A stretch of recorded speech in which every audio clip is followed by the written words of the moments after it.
যা চায় তাই করো। আজকে সারা দিনটাই বৃষ্টি।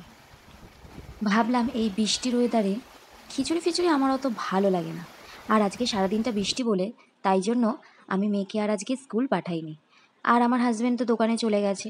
আর থাকার মধ্যে বাড়িতে একমাত্র আমার মেয়ে আর আমি। তাই ভাবলাম বৃষ্টির ওয়েদারে যদি একটুখানি ফ্রাইড রাইস আর চিলি চিকেন করা যায়, তো তাই জন্য আমার হাজব্যান্ডকে বললাম যে মোটামুটি ঘরে সব কিছুই ছিল, আর একটুখানি গাজর ক্যাপসিকাম টুকটাক কিছু আনতে হয়েছে। তো এই ওয়েদারে একটু যদি ভালো মন্দ না খাই তাহলে কেমন লাগে বলো? তোমার একটা হুসুস করো, আমার তো করো, কার করে আমি জানি না, তোমাদের করে কিনা কমেন্টে জানিও। না মোটামুটি সব হয়ে গেছে। এদিকে ভাত ফুটছে, এদিকে ডিমটা একদম করে নিয়েছি, মানে মিক্স ফ্রাইড রাইস, খালি চিংড়ি মাছই দেওয়া হবে না, এছাড়া সবই হবে। আর এই যে চিলি চিকেনের জন্য সব প্রিপারেশন করা হয়ে গেছে। মন বলেছে আর সেটা করব না তা তো হয় না। দিল খুশ তো সব খুশ। এই চিলি চিকেন ফ্রাইড রাইস খাওয়ার মধ্যে কিন্তু আমিই আছি। আমার মেয়ে কিন্তু এইসব একদমই খায় না। আমার মেয়ে ওই পাতলা ঝোল আর ভাত। যাই হোক, হাজব্যান্ড আসবে সেই রাতে, তখন খাবে। অনেকেই ভাবে একার জন্য আর কি করব, একটা কিছু রান্না করে নিলেই হয়ে যায়। দূর, মন যখন চেয়েছে সেটাই করব। টাটা।